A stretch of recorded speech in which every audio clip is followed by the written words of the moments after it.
My name is Harriet, and I am 63 years old. For 40 years, I built my life inside a house that held every memory I ever cherished. I raised my son there. I buried my husband from there. I thought family meant everything. I gave all my love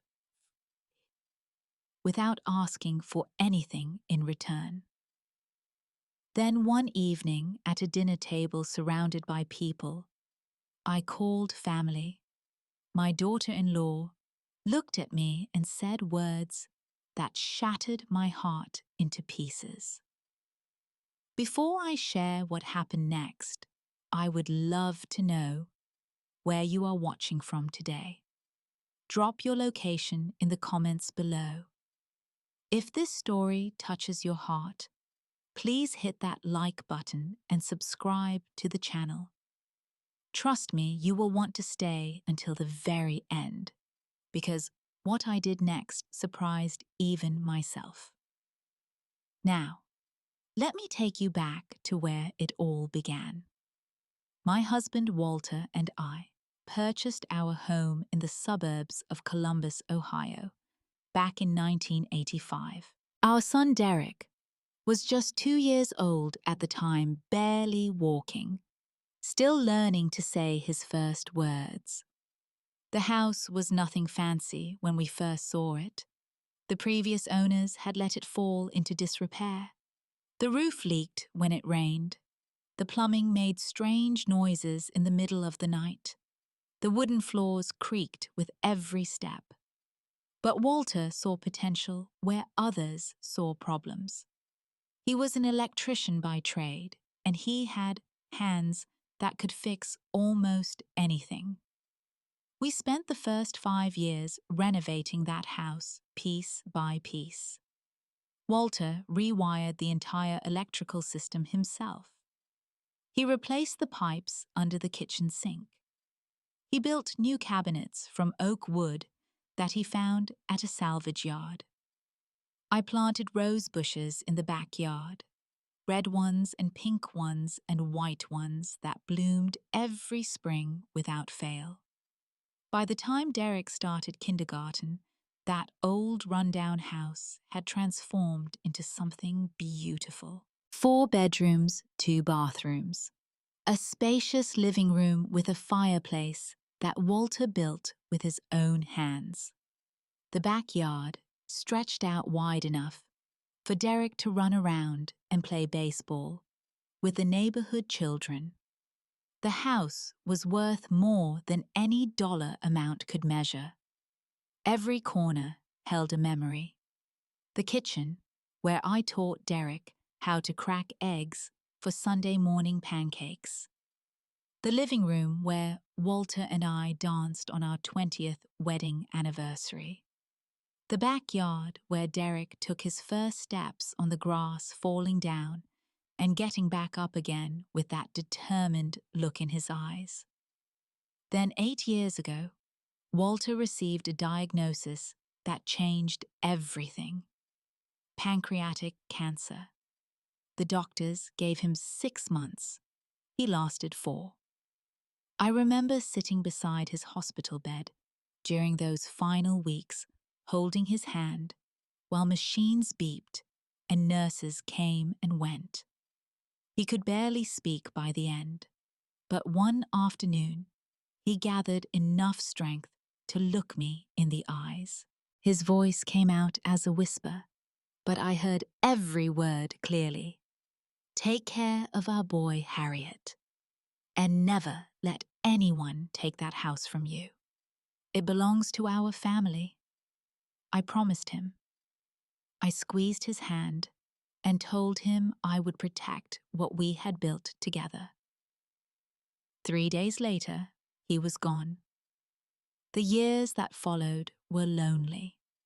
I kept the house exactly as Walter would have wanted it. I maintained his workshop in the garage. I polished the cabinets he had built. I tended to my rose garden even when my knees ached and my back protested. The silence was heavy sometimes, but the memories kept me company. I thought I would live out my remaining years in that house, surrounded by 4 decades of love. Then 3 years ago, Derek called me with news that broke my heart for a different reason. His company in Seattle had gone bankrupt. He lost his job without warning. Brenda, his wife of 10 years, had also been let go from her position due to company-wide cutbacks. They had a daughter, my granddaughter Madison, who was only 5 at the time. They could not afford their apartment rent anymore. They had nowhere to go. I did not hesitate for a single second. "Come home," I told Derek. "All of you. There is plenty of room here. We are family. That is what family does." They arrived 2 weeks later with a moving truck full of their belongings. I stood on the front porch, watching them pull into the driveway, and my heart swelled with a joy I had not felt since Walter passed. The house that had been too quiet for too long would finally be filled with life again. Madison ran up the steps and hugged my legs, calling me Grandma with that sweet little voice of hers. Brenda smiled and thanked me, calling me Mom for the first time. Derek wrapped his arms around me and whispered that he did not know how to repay me. "You do not need to repay anything," I told him. "This is your home. It always has been." Those first months were wonderful. I woke up early every morning to cook breakfast for everyone. Eggs and bacon and fresh orange juice. I packed Madison a lunch for school and drove her there myself. In the afternoons, I picked her up and we would stop for ice cream on the way home. At night, I read her bedtime stories until she fell asleep, just like I used to do with Derek when he was her age. Brenda seemed genuinely grateful during those early days. She helped me with dishes after dinner. She complimented my cooking. She told Derek how lucky he was to have a mother like me. Derek found a new job within 6 months, working at an insurance company downtown. The pay was decent. Things were looking up. I remember thinking that losing Walter had been the hardest thing I ever endured. But maybe this was my reward for surviving that grief. A second chance at having a full house, a complete family. I had no idea how wrong I was. The changes came slowly at first, so gradually that I almost did not notice them happening. About 18 months after they moved in, Brenda landed a position as a manager at a retail chain. Her income combined with Derek's meant they were financially stable again. I was happy for them. I thought their success would make our living arrangement even more harmonious. Instead, something shifted in Brenda.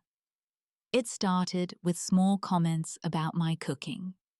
One evening, I made my famous chicken casserole, the same recipe I had been perfecting for 30 years. Brenda took one bite and wrinkled her nose. "Mom, this is a bit too salty, do you not think? Maybe next time you could use less seasoning." I apologized and promised to adjust. A few days later, I made pot roast the way Walter had always loved it. "This is a little dry," Brenda said without looking up from her phone. "Maybe we should try something more modern for dinner. I can find some recipes online." I told myself she was just trying to help. Younger generations had different tastes. I needed to adapt. So I started following recipes from the internet. abandoning dishes I had cooked for decades. Brenda still found something wrong with almost every meal, but I kept trying. Then she turned her attention to the house itself. "We need more space for Madison to play," she announced one Saturday morning. "The living room is too cluttered. Why do not we rearrange some things?" Rearranging turned into removing. My wedding photos with Walter came down from the mantel and went into a box in the basement. The antique clock his mother had given us disappeared from the hallway. The quilt my grandmother had sewn by hand was rolled up and stored away because it did not match the new aesthetic Brenda wanted. She painted over the warm yellow walls that Walter and I had chosen together, replacing them with a cold grey colour that she said was more contemporary. I wanted to protest. The words sat on my tongue, heavy and desperate. But every time I opened my mouth, I saw Derek standing beside his wife, nodding along with whatever she suggested. "Mom, Brenda is just trying to make the house feel like home for all of us," he said, when I finally mentioned that I missed seeing our wedding photos. "You have to understand. She needs to feel comfortable here too." Comfortable. She was comfortable enough to erase 40 years of my history, but I was supposed to accept it quietly because she needed to feel at home. In my home. The home Walter and I had built with our own hands. I started spending more time in my bedroom. It was the only space that still felt like mine. Brenda had not touched it yet, though I suspected it was only a matter of time. I would sit by the window and look out at my rose garden, the one thing she had not managed to take from me. Some nights I talked to Walter as if he could hear me. I told him I was trying. I told him I was keeping my promise. I told him I did not know how much longer I could hold on. The isolation grew worse as the months passed. Brenda started hosting gatherings with her co-workers, loud parties that lasted until midnight. I was never invited to join. She would knock on my bedroom door beforehand, with a tight smile on her face. "Mom, you should rest tonight. These are just some young people from my office. You would be bored." So I would lie in bed, listening to laughter and music, coming from my own living room, feeling like a stranger in the house I had called home for 4 decades. Madison began spending all her time with her mother.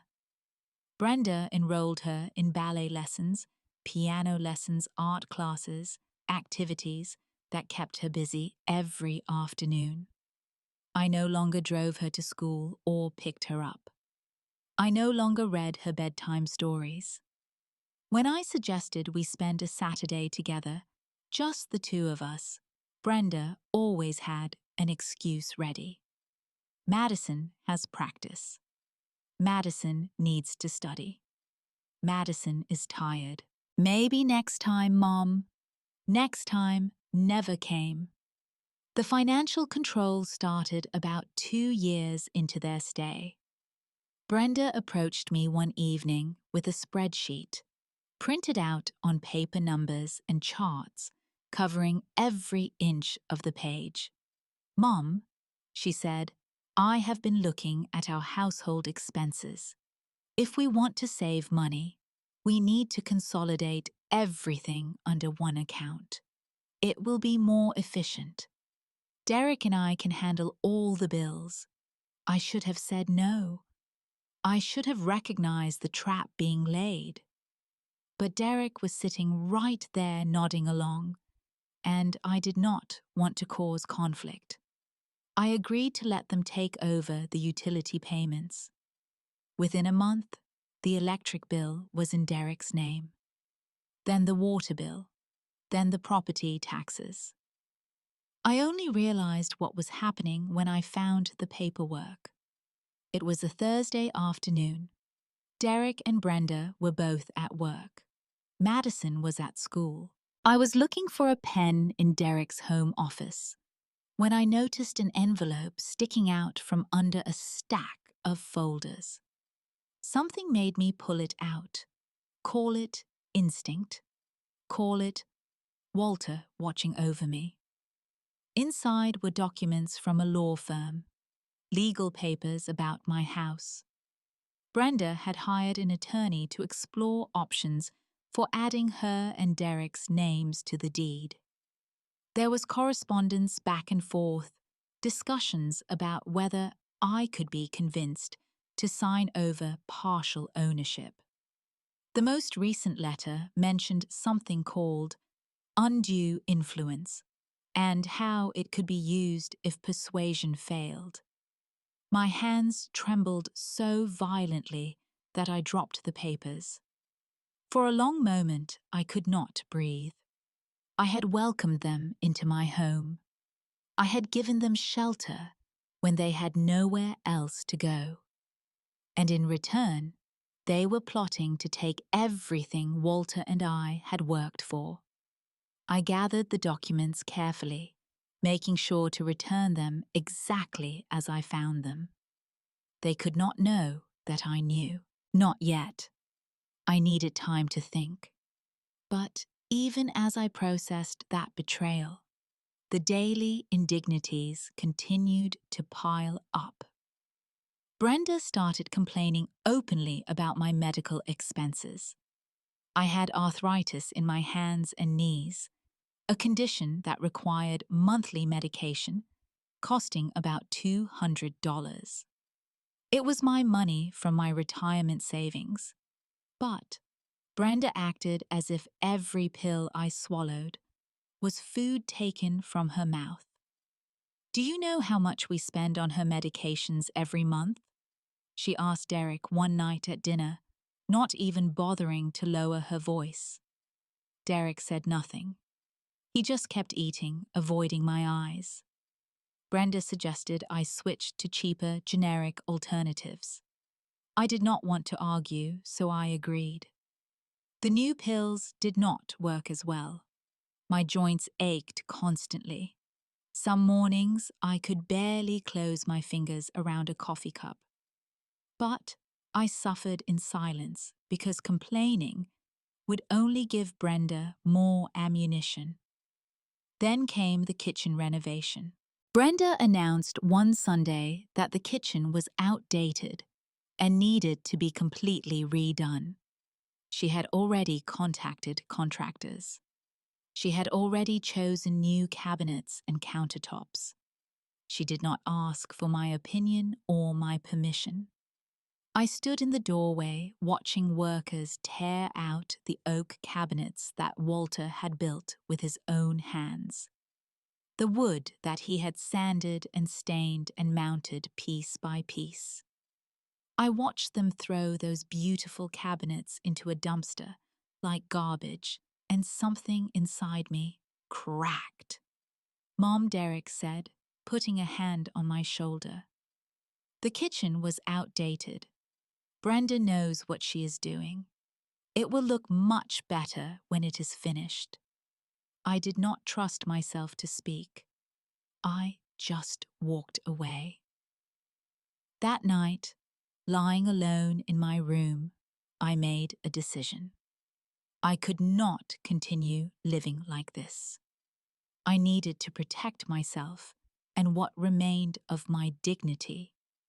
I did not know exactly what I would do yet, but I knew I had to do something before it was too late. The day that changed everything arrived on a cool Saturday evening in late September. Derek was turning 39 years old, and Brenda had decided to throw a dinner party to celebrate. She invited her parents, Gloria and Frank, along with several of her co-workers from the retail company. 12 people in total would be gathering around my dining room table. When I asked if I could contribute to the celebration by cooking Derek's favorite dish, a slow roasted beef tenderloin with herb butter that I had made every year for his birthday since he was 10 years old, Brenda dismissed me without even looking up from her phone. I already ordered catering, Mom. Your cooking is too old-fashioned for this kind of event. I swallowed my hurt and offered to at least make dessert.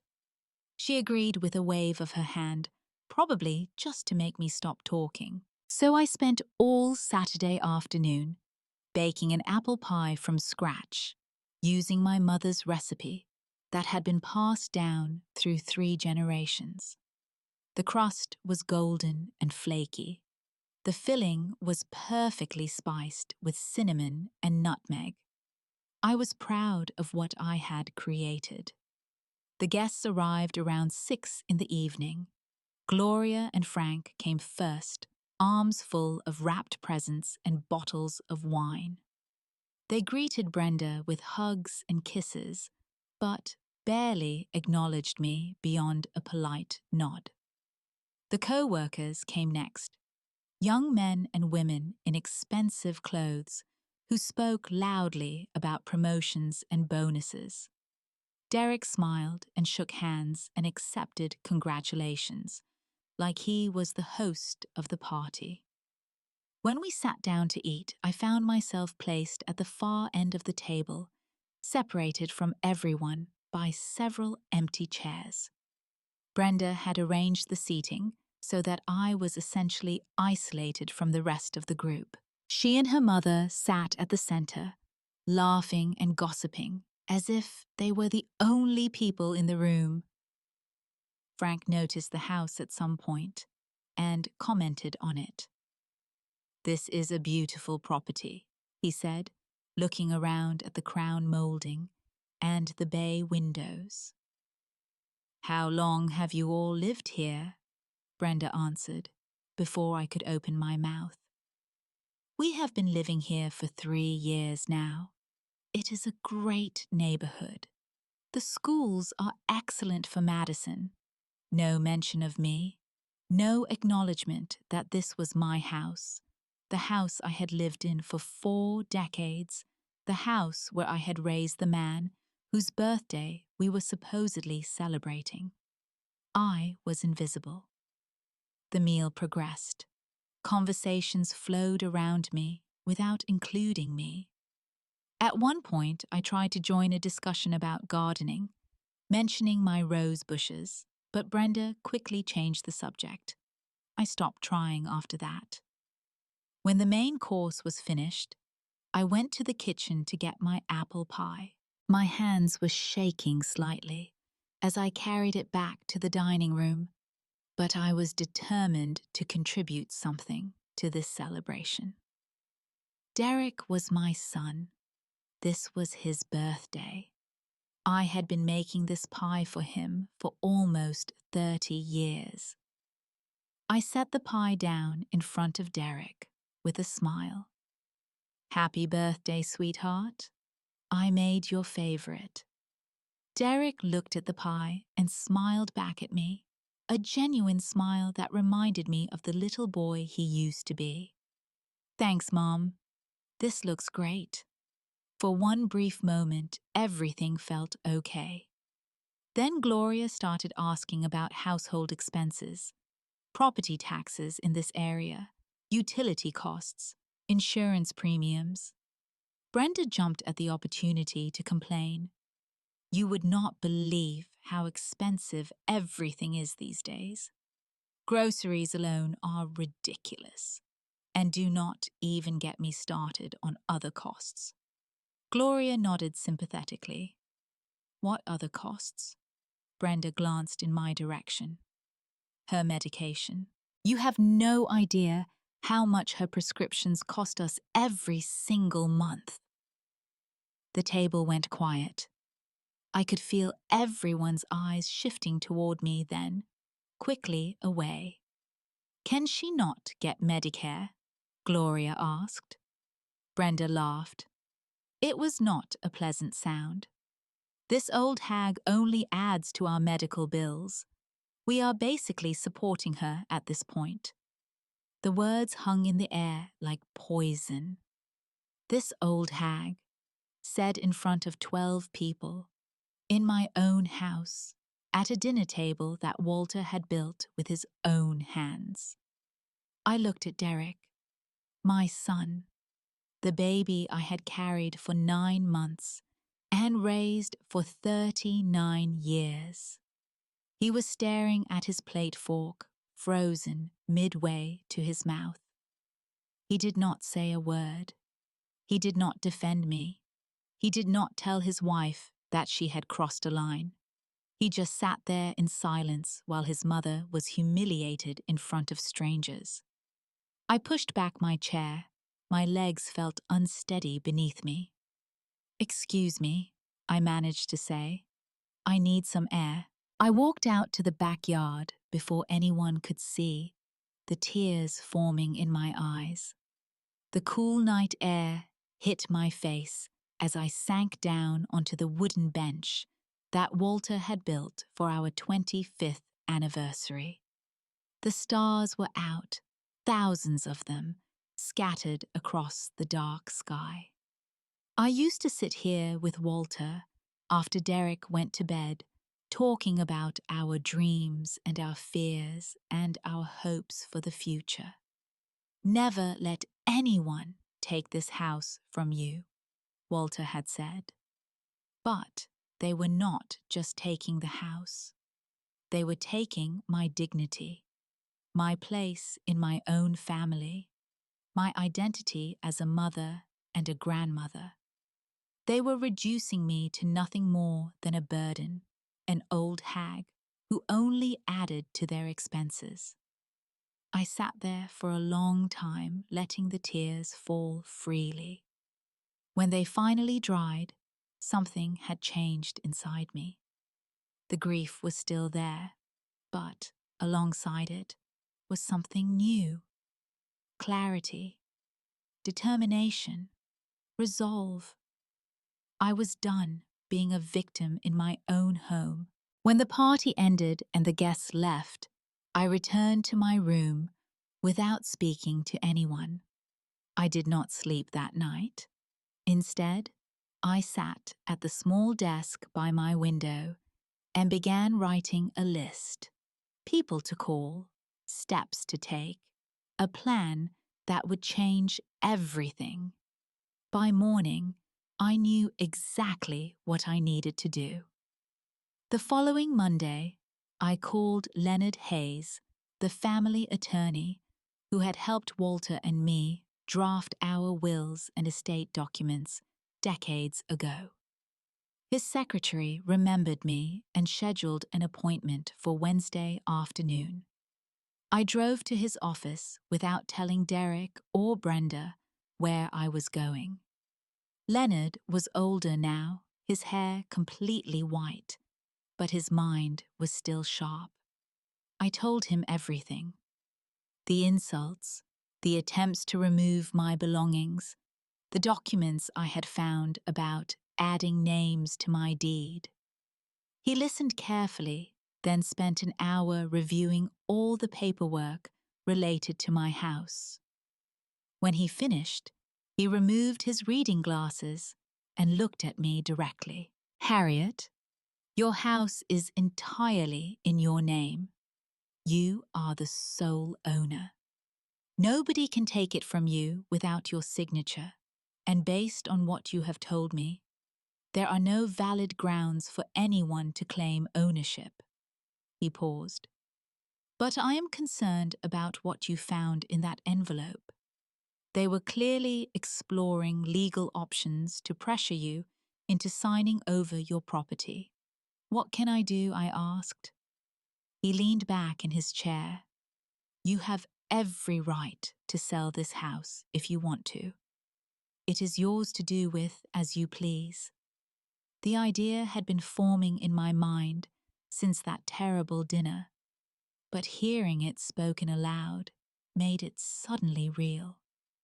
Sell the house where I had raised my son, the house where Walter had taken his last breath, the house that held 40 years of memories. But those memories were already being erased. The wedding photos were in boxes. The cabinets Walter built were in a landfill. The walls had been painted over.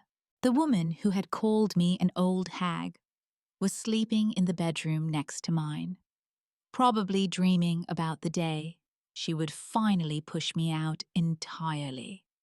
Leonard gave me the name of a reputable real estate agent. I called her that same afternoon. The assessment happened while Derek and Brenda were at work. The agent walked through every room, took measurements, noted the updates that had been made to the kitchen. She told me the house was worth approximately $450,000. In this market, she said it would sell quickly. I did not hesitate. Within 2 weeks, we had a buyer. A young couple newlyweds who reminded me of Walter and me when we were starting out. They had saved for years to afford a house like this.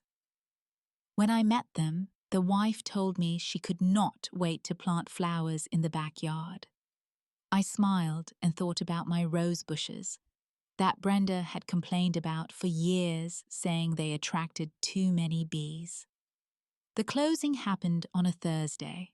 I signed every document Leonard placed in front of me.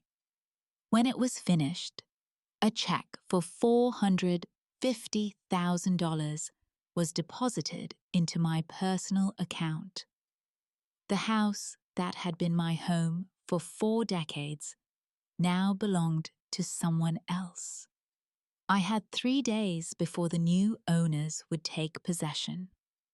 3 days to pack everything I wanted to keep and disappear before Derek and Brenda realized what had happened. I worked methodically. Everything I truly valued fit into 4 medium-sized boxes. My wedding album, Walter's watch, and his favorite flannel shirt, the jewelry my mother had left me, a few books that meant something special, photographs of Derek as a baby, as a child, as a teenager. I left behind the furniture, the appliances, everything that could be replaced. I was taking only what mattered. My friend Patricia, who had moved to Portland, Oregon after her own husband passed away, had been helping me search for apartments in her area. She found a lovely 2-bedroom unit overlooking a small park. The rent was reasonable. The neighborhood was quiet. It was over 2,000 miles from Columbus, far enough that I could truly start over. There was one thing I could not leave without doing. Madison, my granddaughter, the only innocent person in this entire situation. I wrote her a letter by hand, choosing my words carefully. I explained that Grandma had to go on a long trip, but that did not mean I loved her any less. I told her she was special and strong and capable of anything she set her mind to. I told her I would always be thinking of her. I enclosed a silver bracelet that my own mother had given me when I was about Madison's age. "Keep this safe," I wrote at the end, "and remember that you are stronger than you know." I hid the letter and the bracelet in her toy chest, buried beneath stuffed animals, where I knew she would eventually find it. But Brenda would not. On Friday morning, I woke before dawn. Derek and Brenda left for work at their usual times. Madison caught the school bus at 7:30. I watched from my window as the yellow bus carried her away, and I let myself cry for the last time. By noon, my boxes were loaded into my car. I walked through the empty rooms one final time, touching the walls, remembering everything that had happened within them. In the kitchen, I stood, where the old oak cabinets used to be, and whispered a goodbye to Walter. In the backyard, I knelt beside my rose bushes and told them to keep blooming. Then I locked the front door, handed the key to the real estate agent, who was waiting in the driveway, and drove away without looking back. My flight to Portland left at 4 in the afternoon. By the time Derek and Brenda returned home from work, I was already 30,000 feet in the air, watching Ohio disappear beneath the clouds. Brenda saw the unfamiliar car in the driveway before Derek even pulled fully into their street. A compact sedan she did not recognize was parked near the garage, and two people were standing on the front porch, holding cardboard boxes. "Who are those people?" she asked, her voice already carrying an edge of irritation. Derek did not answer. He parked beside the strange car and stepped out, confusion written across his face. The man on the porch was young, maybe late 20s, with sandy brown hair and a friendly expression. The woman beside him had dark, curly hair and was wearing a bright yellow sundress. They looked like they were moving in. "Can I help you?" Derek called out, walking toward them. The young man smiled and extended his hand. "Hi there. We are the new owners. Just got the keys this morning. We wanted to start bringing some boxes over before the movers arrive tomorrow." Derek stopped walking. His face went pale. "New owners," he repeated slowly. "I think there has been some mistake. This is my house."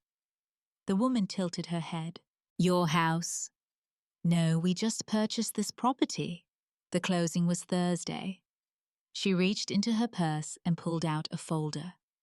"Here is our deed and all the paperwork if you want to see it." Derek took the folder with trembling hands. He flipped through the pages, scanning the legal language until he found what he was looking for. At the bottom of the final page, in unmistakable handwriting, was his mother's signature, Harriet Thompson. Brenda had come up behind him. She grabbed the papers from his hands and read them herself. Her face cycled through several emotions: confusion, disbelief, rage. "Where is my mother?" Derek demanded, his voice cracking. The young couple exchanged glances. The previous owner, she said she was moving to be closer to some old friends. Somewhere out west, I think. She seemed very nice, very at peace with her decision. Brenda shoved the papers back at them. "This is impossible. She cannot do this. This is our home. We have been living here for 3 years." The young man's friendly expression cooled slightly. "According to the deed we just reviewed with our attorney, this property belonged solely to Harriet Thompson. She had full legal right to sell it. I am sorry for any confusion, but we are the rightful owners now." He paused. "You have 48 hours to remove your belongings. After that, we will have to involve the authorities." Brenda screamed. Actually screamed right there in the driveway, a high-pitched shriek of fury that made the young couple take a step back. Derek pulled out his phone and dialed his mother's number. It went straight to voicemail. He tried again. Same result. And again. and again. Brenda called her own attorney, the one who had been exploring ways to get Harriet's house transferred into their names.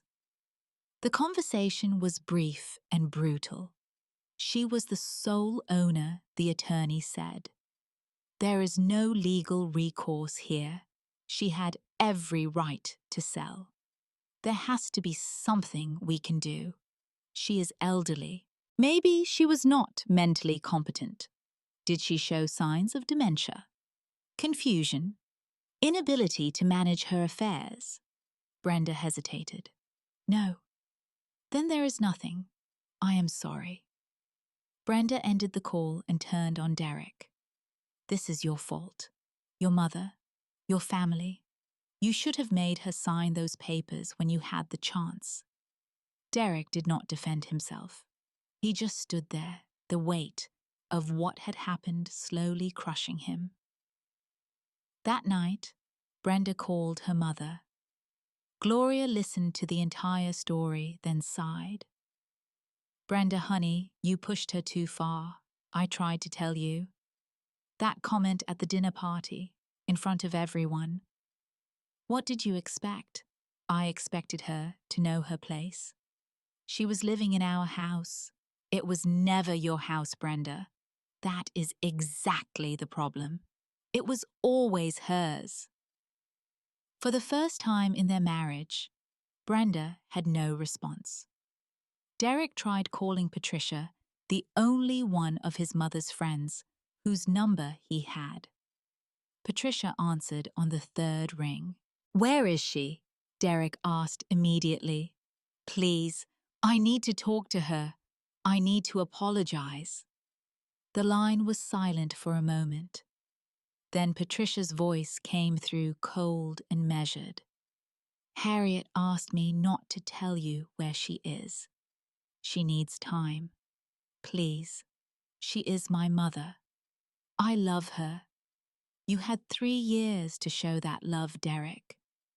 3 years of watching your wife humiliate her, belittle her cooking, remove her belongings, insult her in front of strangers. And you said nothing? Not once did you stand up for her. Not once did you tell Brenda that she had gone too far. I know I should have. I was a coward. Yes, you were. Patricia paused. Give her time. If she wants to talk to you, she will reach out. But do not hold your breath. The line went dead. Derek and Brenda spent that weekend packing their belongings into a rental moving truck. They found an apartment across town, a cramped 2-bedroom unit that cost 3 times what they had been paying in living expenses at Harriet's house, which was, to say, nothing. They had been living rent-free for 3 years, and now reality had finally caught up with them. Madison asked about her grandmother constantly. Where is Grandma? Why did we have to leave the house? When is she coming back? Brenda had no answers. She snapped at her daughter to stop asking questions and go to her room.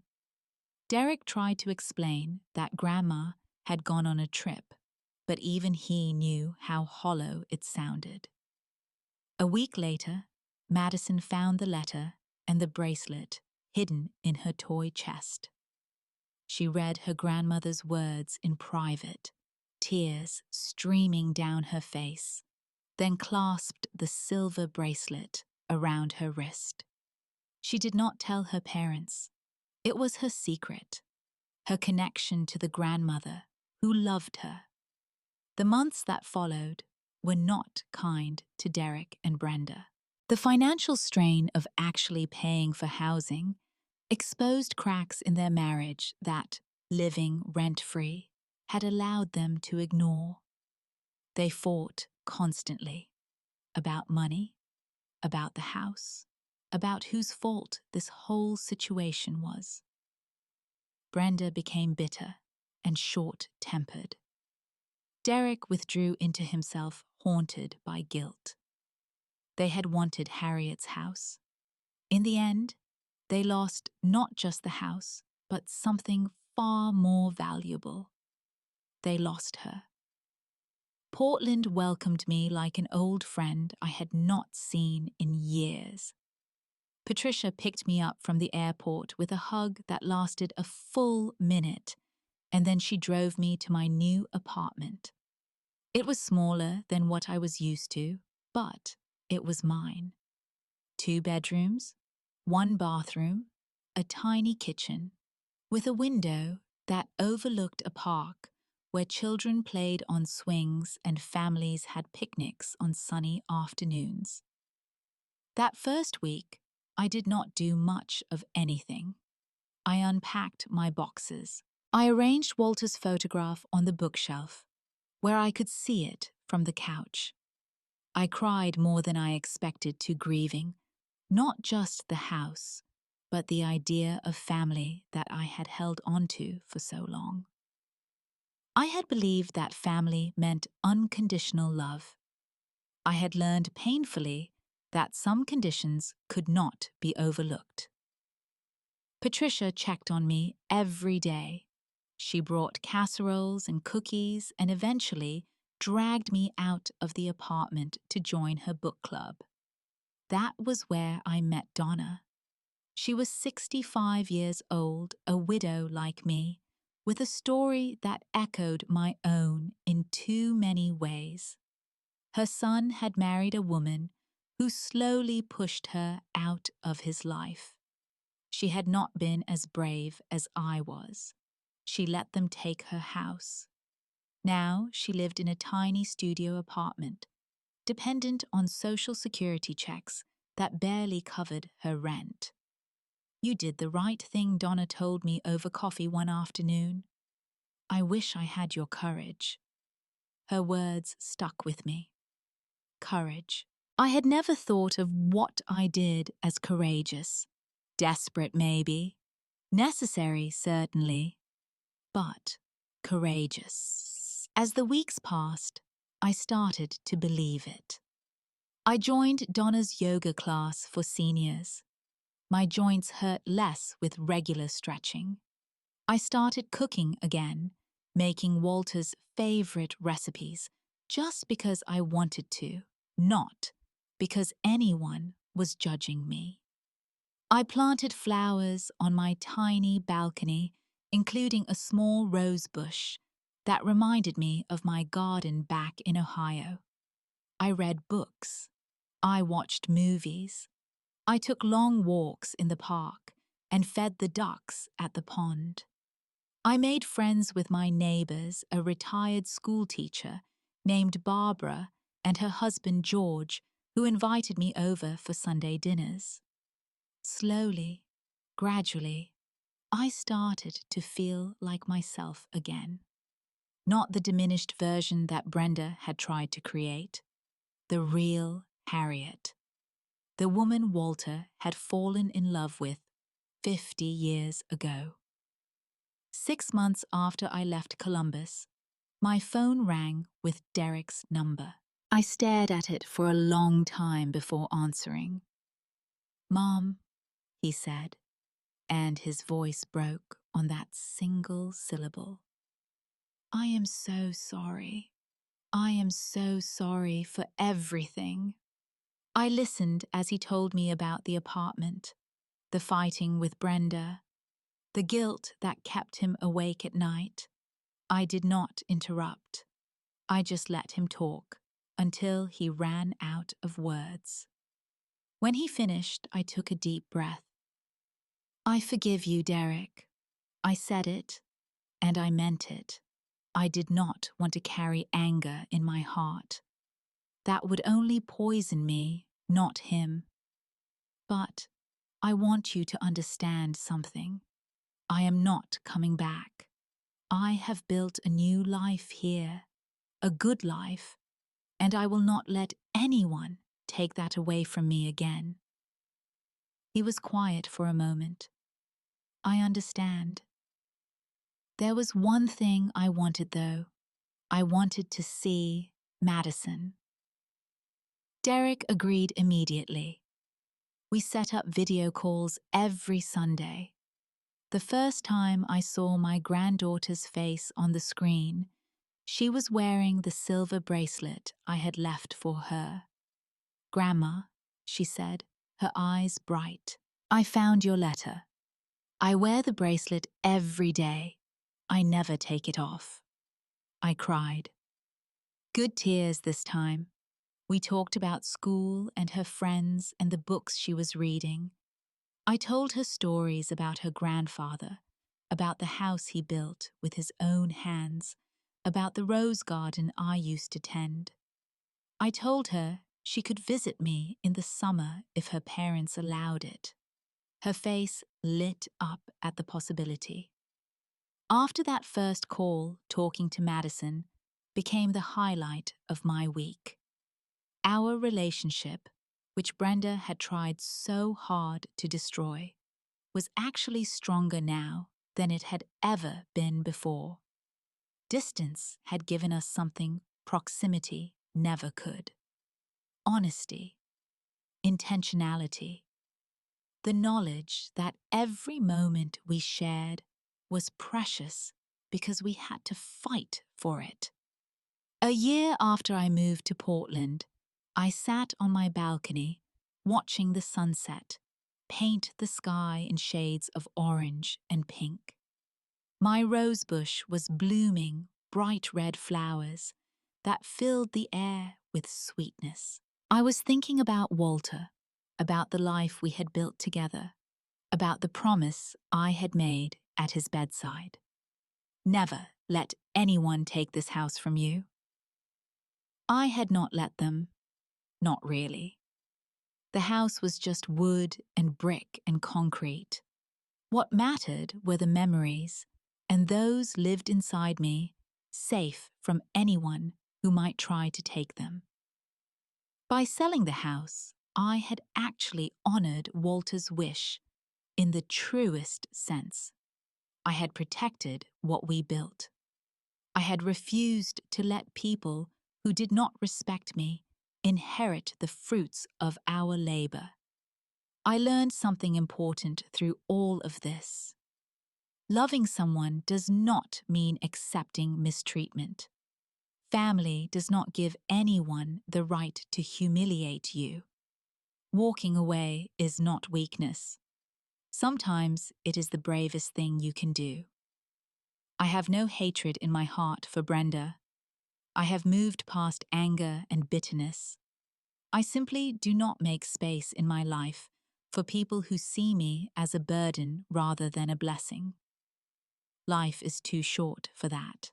If you are watching this and you have ever felt like an unwanted guest in your own home, like someone was trying to erase who you are, like your worth was measured only by what you could provide, I want you to know something.